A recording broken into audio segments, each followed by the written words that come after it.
علیہ وسلم کو مخاطب کر کے اللہ تبارک و تعالیٰ کہیں یاسین پکار رہا ہے، کہیں طٰہٰ پکار رہا ہے، کہیں مزمل کہہ رہا ہے، کہیں مدثر کہہ رہا ہے۔ مختلف انداز میں خلاق کائنات نے اپنے محبوب ہمارے اور آپ کے آقا جناب احمد مجتبیٰ محمد مصطفیٰ صلی اللہ تعالیٰ علیہ وسلم کو مخاطب فرمایا۔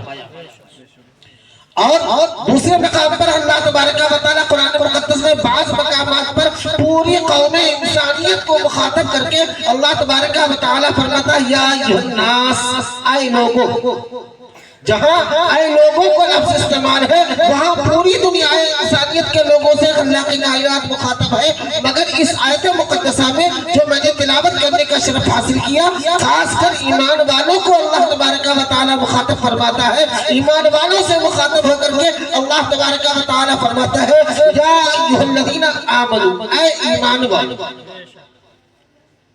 اگر آپ صاحب ایمان ہیں، اگر آپ ایمان والے ہیں تو ظاہر چیز ہے جب بندہ مسلمان ہے، بندہ ایمان والا ہے تو وہ نمازی بھی ہوگا۔ جب بندہ ایمان والا ہے تو وہ قرآن کا تلاوت کرنے والا بھی ہوگا۔ جب بندہ ایمان والا ہے تو وہ روزے رکھنے والا بھی ہوگا۔ جب بندہ ایمان والا ہے تو وہ حج و زکوٰۃ کرنے والا بھی ہوگا۔ اب اللہ تبارک و تعالیٰ ایمان والوں کو مخاطب کرتا ہے، اے ایمان والو اللہ سے ڈرو۔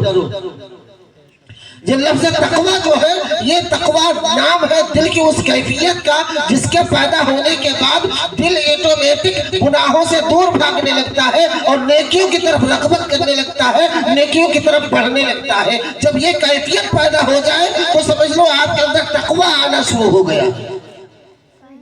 اب اللہ تبارک و تعالیٰ فرماتا ہے یا ایھا الذین آمنوا اتقوا اللہ، اے ایمان والو اللہ سے ڈرو اور سچوں کے ساتھ ہو جاؤ۔ اب عزیزان محترم جب ہم ایمان والے ہیں، اللہ سے ڈرنے والے ہیں تو خوف خدا جب ہمارے دلوں کے اندر ہے تو عزیزان محترم اب سچوں کے ساتھ سے کیا نسبت ہے، سچوں کے ساتھ سے کیا تعلق ہے، سچوں کے ساتھ رہنے کے لیے اللہ تبارک و تعالیٰ کے حکم دے رہا ہے۔ عزیزان محترم یہ کھلی اور واضح بات ہے کہ جب تک آپ دن میں اگر صبح سے لے کر شام تک آپ جو بھی نیکیاں کماتے ہیں تو آپ نیکیاں کمانا جتنا آسان ہے اس نیکیوں کو گنوا دینا بھی اس سے زیادہ آسان ہے۔ آپ مسجد گئے، 2 رکعت نماز نفل پڑھی، فرض ادا کی، فرض ادا کرنے کے بعد آپ نے کہا ہمارے پاس وقت ہے لاؤ 2 رکعت نفل پڑھ لیں۔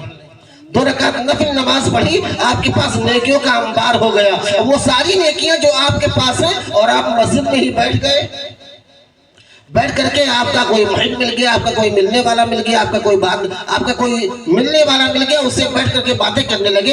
اگر آپ اس سے کھیت اور کھلیان کی بات پوچھ رہے ہیں، اگر آپ اس سے دنیا کی باتیں پوچھ رہے ہیں تو عزیزان محترم مسجد کے اندر بیٹھ کر کے دنیا کی بات کرنا ایسا ہے، اللہ کے پیارے رسول صلی اللہ علیہ وسلم فرماتے ہیں کہ مسجد میں دنیا کی باتیں کرنا نیکیوں کو ایسے کھا جاتا ہے جیسے آگ لکڑی کو کھا جاتی ہے۔